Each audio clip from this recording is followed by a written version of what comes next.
Hello, everybody, and welcome back to another episode of Colony Drop, a Gundam podcast.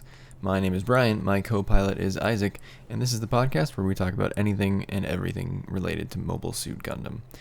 And today we're going to finish off our review of Mobile Suit Gundam, the 8th MS Team, one of my personal favorites. So let's get right back to it. Alright, let's head back to Zeon. How about Mr. Norris Packard? Norris. He was a father to Aina, pretty much. Except, he clearly loves Aina and cares for her in a way that her brother doesn't share with Norris. Maybe they just never had that relationship for whatever reason. But Norris, God, he was such a cool guy. I don't know what it is or how they pick their Gouf pilots, but if you're in a Gouf, you're generally a good guy, right? You're like not only a great pilot, but like you try to protect your own people, and you're very on the Zeon scale. You're very close to the compassionate side. That's a good point. Raw morale, Norris Packard. I agree. That's a good observation. I hadn't noticed that before.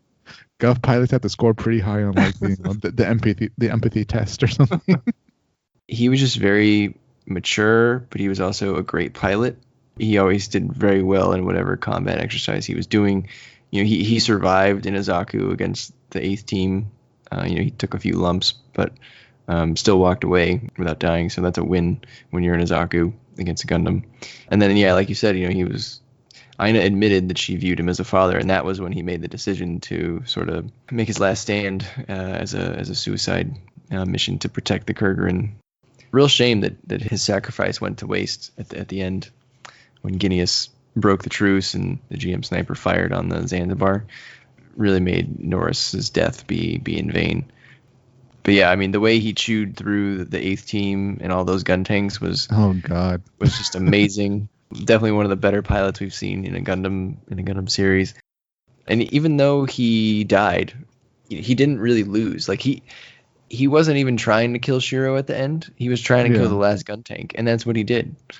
So while he died, he didn't lose the battle. He actually won the battle, even though his objective was sort of nullified after the fact by a outside cause. But yeah, I don't know. Norris Packard, definitely one of the best Zeon pilots around. And, I think when people love Zeon, I think they like the Norris Packards more than the Guineas Sahalians. Excuse me. Both fought for the glory of Zeon. How dare you say such things? Garen is listening. Is he? What's also great about him is this guy can pilot anything, right? At one point, he pilots one of those dinky little Zeon fighter planes. The DOPs. Yeah, those hideous things. Yep. He pilots a DOP. He pilots a Zaku. He finally gets his Gouf at the end. So. Yeah. I wouldn't be surprised. I mean, why didn't we just have him pilot the Apsalus? Right? I mean, yeah. What happened in the paperwork or the red tape where that was impossible? I don't know. I feel like Guineas is probably really. Oh God! Yeah. That nut. He's so controlling. He's like, only my blood may pilot my creation. Or something like that. Well, think about it. I mean, when we first see the Apsalus, I don't think it has 2 seats in it. But then at the end, he puts a seat in there for himself. So I don't think he wanted Norris, piloting that. Well, who cares if Norris is in there with his sister? I mean, they're both great pilots. You just doubled, the expertise and power of your own aircraft by putting. You just made your mobile suit twice as good by putting 2 great pilots in it. Yeah, that's true. What the hell is Guineas doing in the mobile suit anyway? Like checking the power levels. Oh, looks good here. Yeah. Fire the weapon. Typing in some code into a screen. He does type very fast based on the visual evidence in this show. All right, and the last young character was Rear Admiral Yuri. This was the guy that pissed Guineas off. Oh boy, boy did he ever. This guy, I felt like, and maybe this is the result of the episodes coming out very far apart, but when we first meet him in episodes, and maybe, I don't know, we meet him definitely in the first 3 episodes or so, he's a pretty creepy, like, lecherous guy. Like, he hits on Aina after acknowledging that he knew her as a child at this, like, ball or it's like dance thing where everyone's dressed up formally, and he, like, looks straight at her boobs, and it's like, who does that if that's... He's clearly much older than her. He knew her when she was like a child. That's just weird. But Yeah. I feel like the version of Yuri towards the end of the show is much different. He's more respectable at the end when he's trying to get the Odessa remnant soldiers evacuated. He lets the Magella attack squadron go out, which I loved that. I loved those guys. And then he gets killed by Guineas, so as well as the entire Magella attack squad, which is really unfortunate. But again, kind of a weird character. I don't know. What did you think of Yuri? Yes, I understand that he's been under a lot of stress and maybe he hasn't been with a woman in a long time as he has fled Odessa. But yeah, I don't think he that I really. don't think that's true. He has that Uh, secretary who oh, that's Guineas true. captures. You got me there. I don't know, Brian. He's just a crude guy. Like, just all around, he's crude. There's no reason to act that way at this formal gathering, but he did it anyways, and well, he paid for it. He He did. was in that tunnel when Guineas decided to blow it. All the men Yeah, that he saved ended up just getting swatted out of the sky by the gym sniper. So yeah. Guineas got his revenge for sure. I really don't have anything good to say about Yuri except I guess to an extent he looked after his men, but at the same time he needs his men to survive. So it was look further into it. It was clearly self-interest.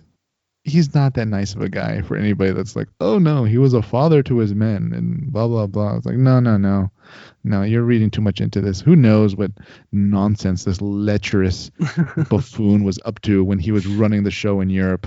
You know, Yeah, he had a very like macho-y design as well. was that to It was like contrast with sleeveless. Yeah. Probably, yeah. So how they were friends, right? Is that the implication? Like he said, "Oh, I we used to be friends." How? Yeah, I don't they see them in the same classes together at whatever Xeon University they went to. maybe the military academy or something like that.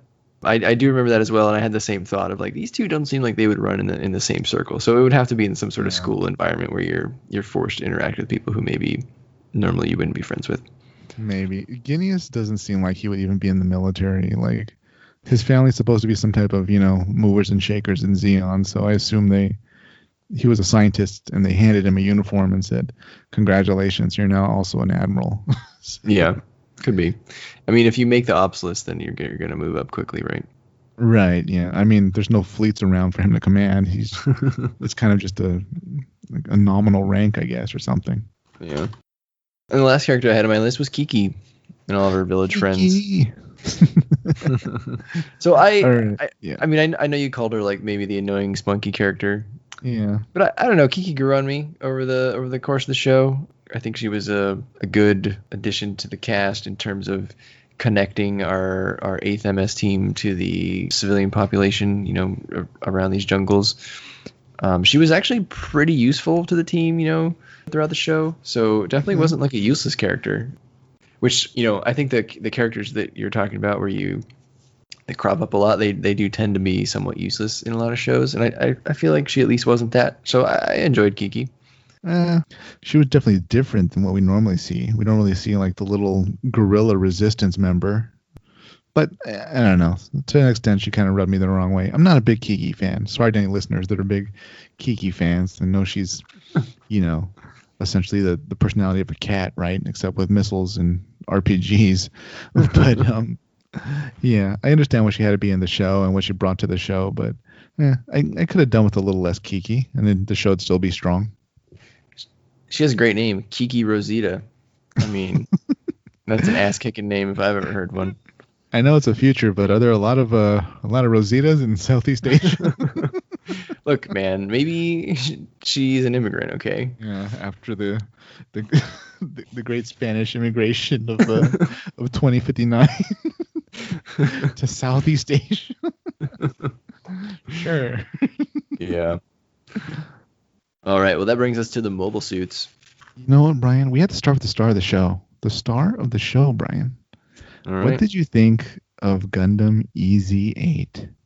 So Gundam EZ8 did not make my list of top 5 one-year war suits, but it definitely is one of my favorites. Didn't make it to top 5, but it's up there. Are you saying it's a 6 or possibly it's top 10 or a 6? Top 10. Top 10. Okay. All Yeah. right. Respectable, And sir. Probably the reason is the Easy 8 has a great design within the context of this series. I don't know that it's the best design, from the 1 Year War as a whole, but in this sort of very Vietnam War film show, the Easy 8 fits the part and looks great, and it's it's badass pretty much every time it's on screen. From the fight with Norris, again where Shiro rips his arm off and beats Norris with it. It has some things we don't normally see in a Gundam. It doesn't have the normal V-fin. It has the antenna, which is much more just militaristic looking. It's got a very simple color scheme. It's got beam sabers in the hip, which is pretty neat. And, then when Shiro goes all out with it, at the end with the Apsalus, when it's flying through the sky, trying to, stab the Apsalus, it gets melted by that GM sniper. Just Shiro puts his normal RX-79 and his Easy 8 just through a ton of abuse through this show. And I don't know, I really enjoyed that suit. I think it was perfect for Shiro, who is a guy that gets down and dirty, does whatever it takes to win, and the thing takes a beating. And there's nothing left of that thing by the end of the show. Because it takes first he rips his own arm off, then half of the suit gets melted by the GM sniper, and then it takes a point blank shot from the Apsalus and falls into that like crater / volcano, whatever it is. Right. So I don't know. I love the Easy 8. What'd you think about it? Okay, as you know, as our listeners know, also I prefer Xeon mobile suits. But what I really like about the Easy 8 is how different it looks than our usual Gundams, which are, they slap on the colors of the rainbow on most Gundams, right?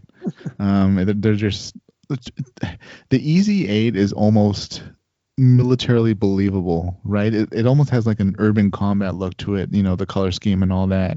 Mm-hmm. And speaking of the color scheme, something I wrote down in my notes is that Tomino originally envisioned, as you recall, Brian, he originally envisioned the Gundam as being all white, or at least mostly white. And I feel like the designers of the Easy 8 probably made it look this way to sort of harken back to that original look. What do you think? Do you think that might have been a reasoning for why it's predominantly, white and lighter colored? Could be, yeah. I think that would make sense. I mean, if you're the animators or the mecha designer, you're trying to come up with this show, you have to make a Gundam look recognizable, and I think that's how we got the the normal RX-79, the ground Gundam, which it still looks like a Gundam, but it's a little more militaristic looking. And then when you get the opportunity to do your mid-show upgrade, that's where they make their move and get the full-on militaristic Gundam in there, and I think that's what they did with the Easy 8. Like you said, they made it sort of all one color, which is probably what we would see in the real world. Yeah. If a Gundam existed. It probably wouldn't have blues and yellows and stuff, but maybe. But yeah, I think that sounds reasonable to me. I believe that. Yeah, I really liked how much weight it had too. It's not a Gundam that's doing backflips over Zaku's, and then slicing them with a beam saber. Right. It's almost plodding. You really get the weight of it. The design looks like it's heavy with the backpack and all that. It just came off as a very good and grounded design for a series that's really focused on grounded guerrilla type combat in jungle environments. Agree. Well, how about it's lesser, or the normal version of it, the RX-79, the ground Gundam? The ground Gundam I wasn't too much of a fan of, just because I didn't care much for the design, really. I thought it was a little meh. Were you really impressed by the design or wowed by it, or? No, I definitely wasn't wowed. I mean, I think it fits very well as a Gundam in this show. But compared to other Gundams, it's not my favorite or anything. I think within the tone and the setting of this show, I think it makes sense for a Gundam to look like that. It looks like a workhorse, performs like a workhorse. I enjoyed it, but yeah, definitely not near my top 10 at all for the 1 Year War. No, I would rather buy an Easy 8 than I would a ground Gundam. Let me put it that way. Yeah. I do have 2 Master Grade RX-79s and the Easy 8. They were all on sale for like $8 each or something on Amazon, so I grabbed them all to make an 8th team. So that is a steal. Yeah, man, it's great. They're good kits. They're solid. Even if you don't want to build like that Gundam, you can clearly turn it into something else with the kit. So yeah, kit bash it. Why not? along the same lines, the ground GM looks pretty much like a GM version of the RX-79. So I don't know that there's too much to say there. I mean, you hate normal GMs. I assume you hate the ground GM even more because it's even more ugly. I wouldn't say I hate it, but I mean, it's almost second place to the Leo in terms of like interesting visual design, right? Wow. Shots fired. I mean, comment below if you like the ground GM or the standard GM. Do you? There's no way. There's better things to like, I'm sorry, it's not that great of a design. So no, I was not thrilled about the GM version in this series. I mean, the GM sniper kind of has the coolest scene, but you take away that sniper laser, and it's not a model you'd be interested in seeing more of, building on your own or learning more about. I think the ground GMs, while maybe not the most exciting design, again, similar to the RX-79, I think it works for this series because you need that sort of the militaristic war film version of the GM, and I think that filled the spot admirably. But like normal GMs, I don't think they're the most exciting thing to look at, but it definitely fulfilled its role.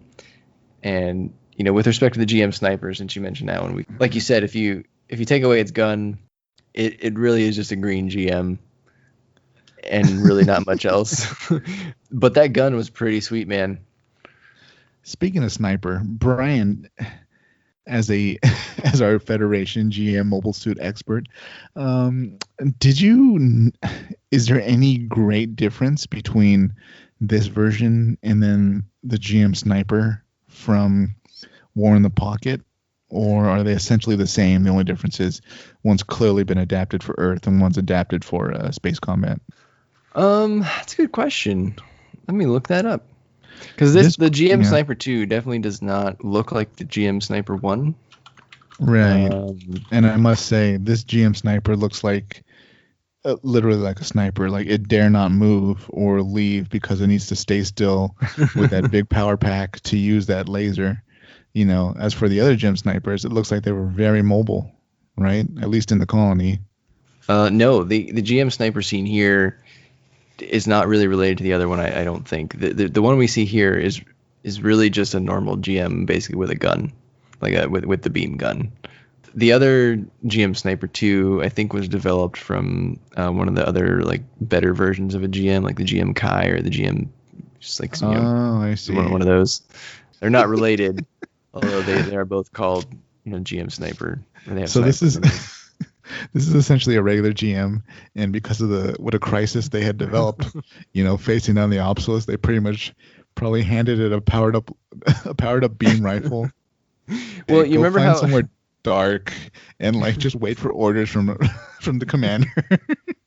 Well, remember, your comparison to the Leo then is maybe pretty apt, because remember we were ragging on the Leo for having like a space type and like a whatever else type, and the only difference was they gave it a booster. Well, that's pretty much what happened here. They had a GM and they gave it a sniper beam rifle, and they said, "Well, look, you're a GM sniper now." You heard it here first, folks. The GM is the Leo of the Universal Century. But I will say the long beam rifle was pretty cool. It added a lot of suspense and a lot of action to the climax of the show.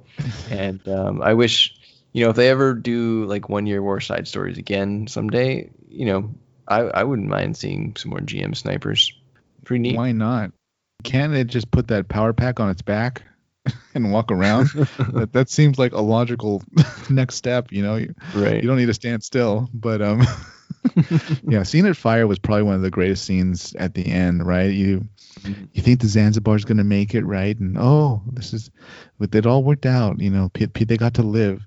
But no, this beam comes out of nowhere, this pink laser, and it hits the rear of the fuselage, I guess, of the Zanzibar, and it cooks it, and it starts like bubbling up. Oh, that was such a cool effect where like the metal's like warping and bubbling up and expanding, and everything inside is being cooked alive. Yeah, I was going to ask you, so because it bubbled, do you think that the people died from like melting on the inside before it blew up? Yeah, I assumed on the inside the explosion happened, and then that heated the metal on the outside and warped it and expanded it, and then we finally see it, bubble up and burst. Oh man, what You know, a terrible way to that go. heat, yeah. Because if you heat the outside, you're gonna feel on the inside, right? I mean, Yeah.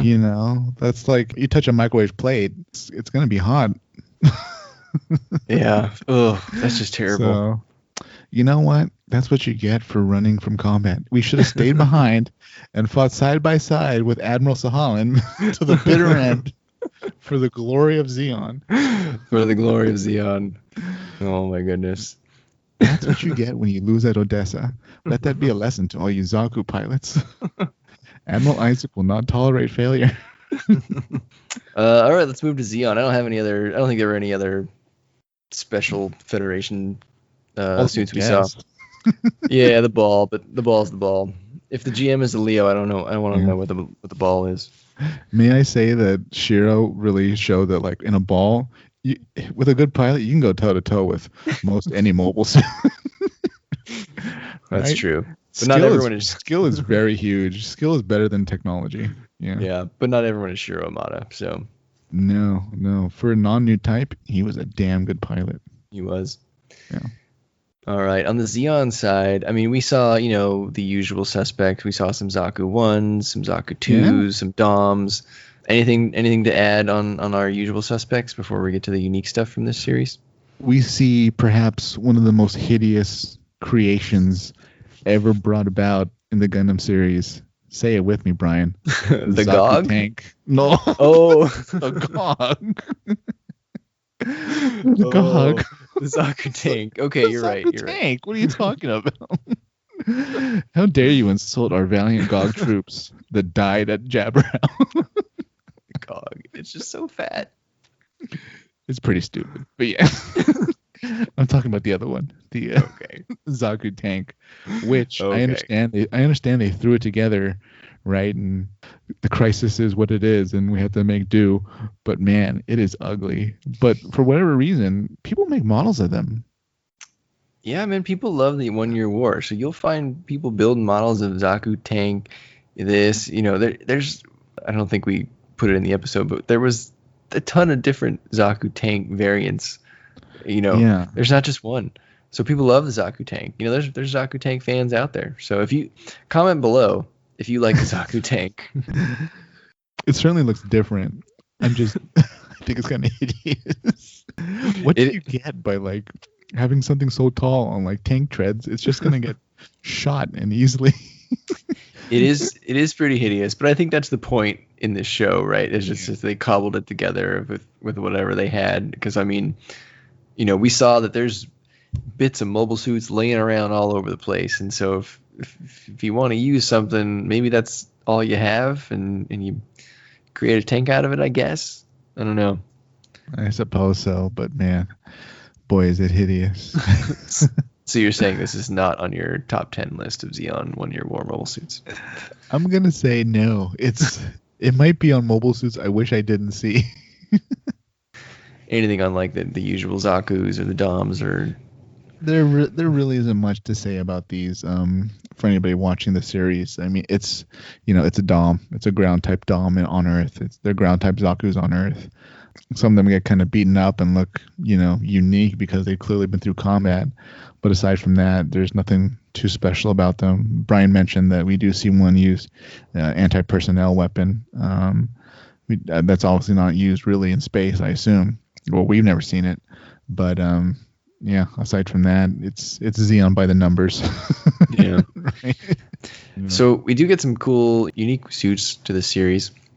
So the first being the Gouf flight type, which I don't know that we see that in many other series. I think it does it does pop up in Unicorn, if I remember right, in like the Battle of Torrington, when we get to see sort of like every mobile suit under the sun.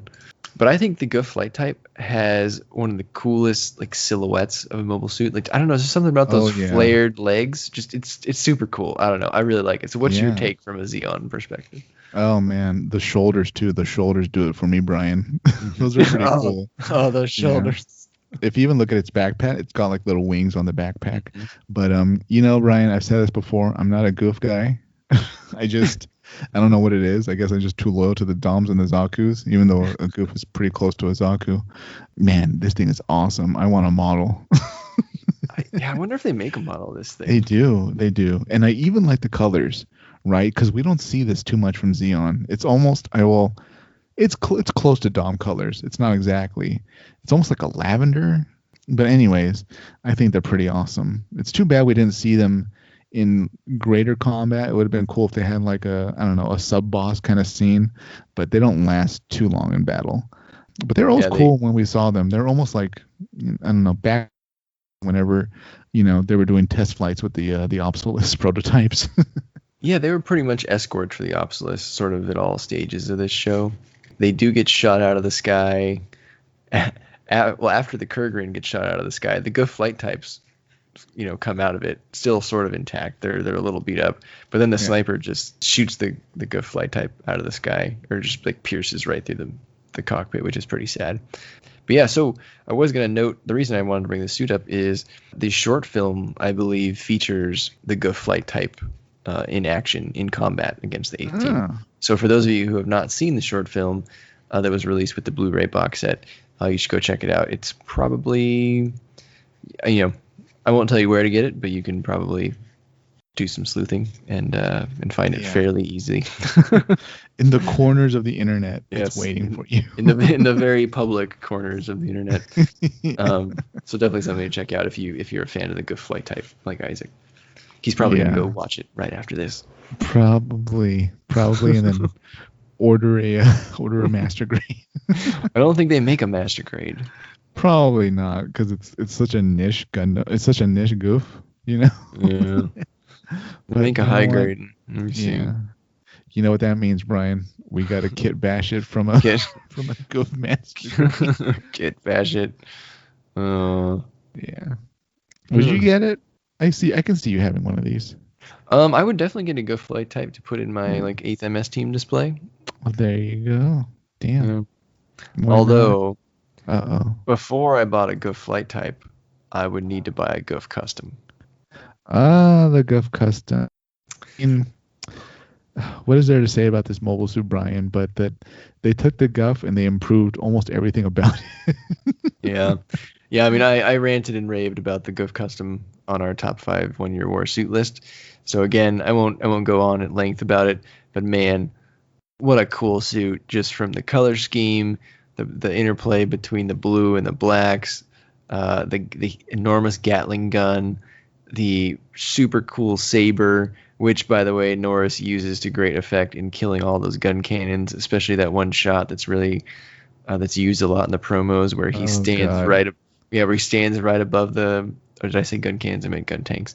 Where he stands right above the gun tank and he shoves the sword into down into the gun tank through the head, and it's the oil or whatever it is splatters on his Gouf's face, and it's super cool. He twists the sword to let you know that whoever was in that gun tank is no longer alive. Yeah, God, that was so brutal. The way they substituted oil for blood. Yeah, great art direction. Whoever was responsible for that, 10 out of 10. I don't think I'd buy it just because it looks too much like the original Gouf, but it was arguably the deadliest mobile suit on the show to an extent. Yeah, on the Xeon side. Yeah. Mm-hmm. Yeah. Norris really showed up the 8th team. I mean, they really couldn't stop him. If he wanted to take him on head on, they probably would have died if that was his goal instead of destroying the gun tanks, right? He had one thing in mind. It wasn't to kill the 8th team. They're lucky. But you know what? Those gun tank pilots, I'm sure their final thoughts were, man, I wish the 8th team was better. or they could have just rolled away, instead of just clearly sitting there. They had order.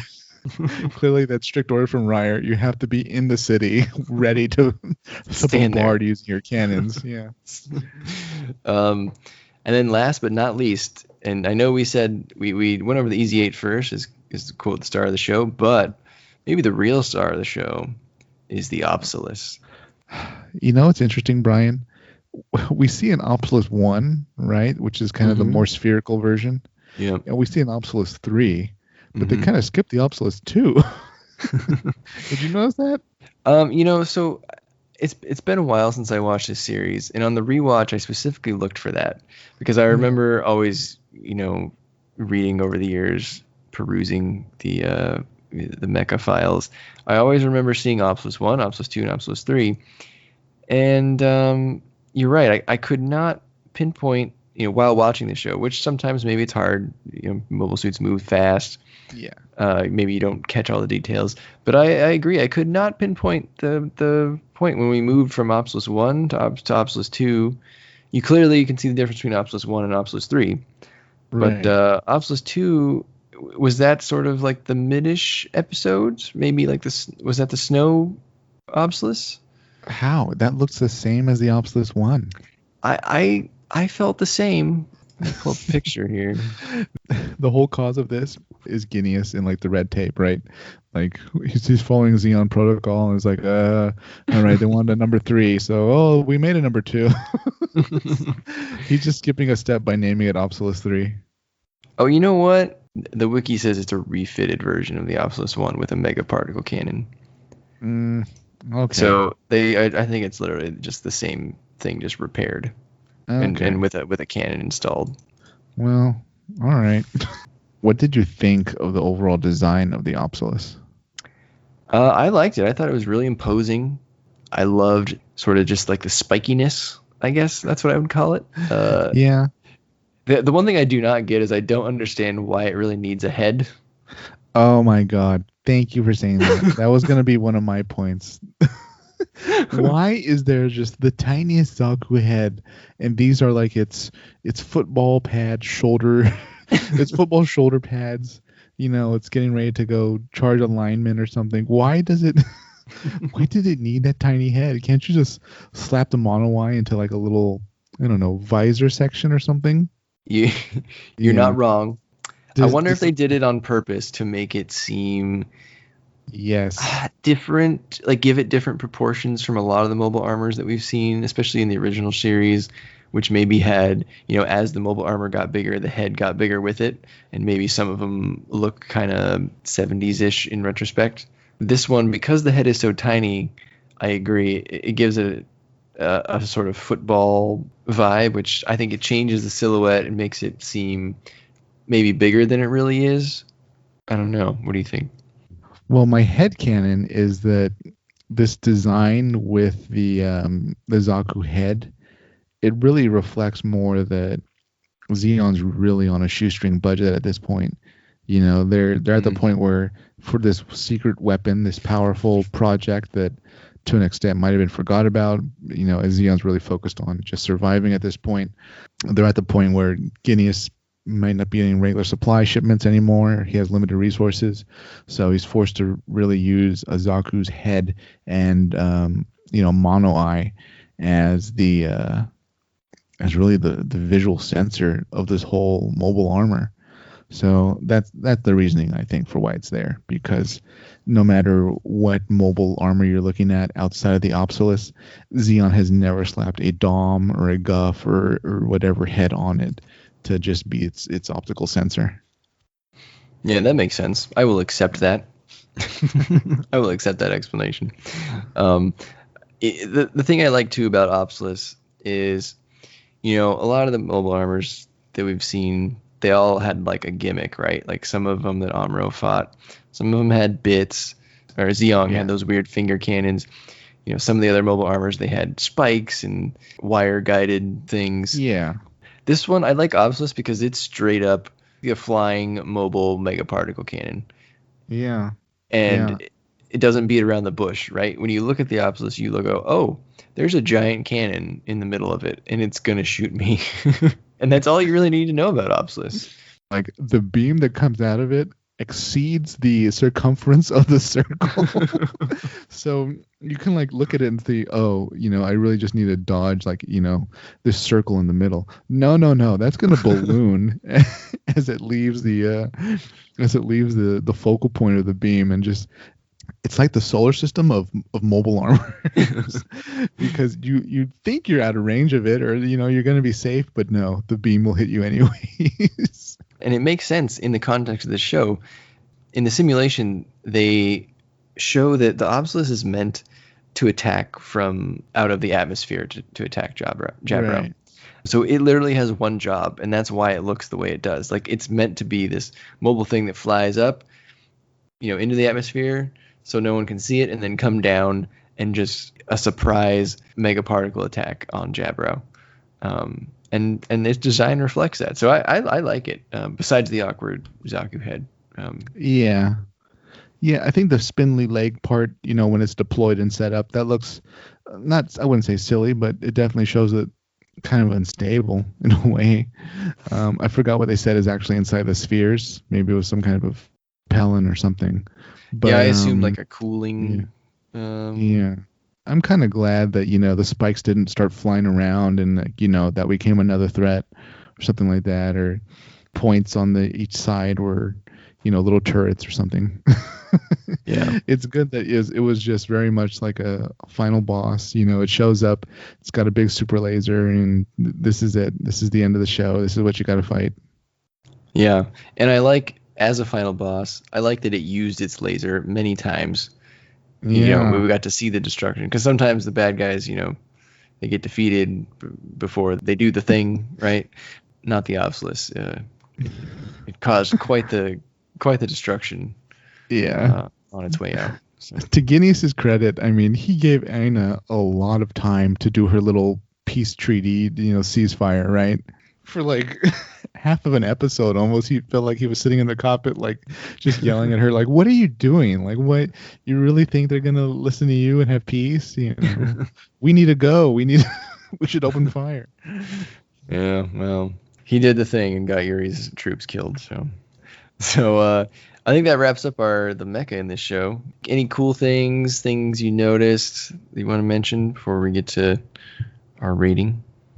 I'll say this about the intro. The intro shows a lot of cool things that sort of, they expand upon how you'd visualize the war on Earth, right? They show a lot more of the infantry actions. We see some of those Federation double-barrel tanks. So I almost would have liked to see a bit more of that in the show itself. I know we had to stay with the whole unit, the 8th MS team, but it would have been cool to see a little bit more of the other happenings on the ground with infantry units or tank units even, maybe. But, definitely something that could happen in future side stories.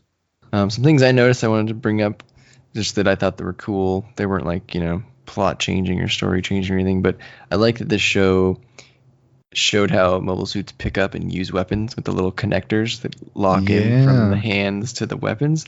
I thought that was cool and a good way to like bring some sense of like realism to how these things grab stuff. And explain why they're on models. Yeah, exactly. Something I thought was cool. We saw a lot of like mobile suit maintenance in this show.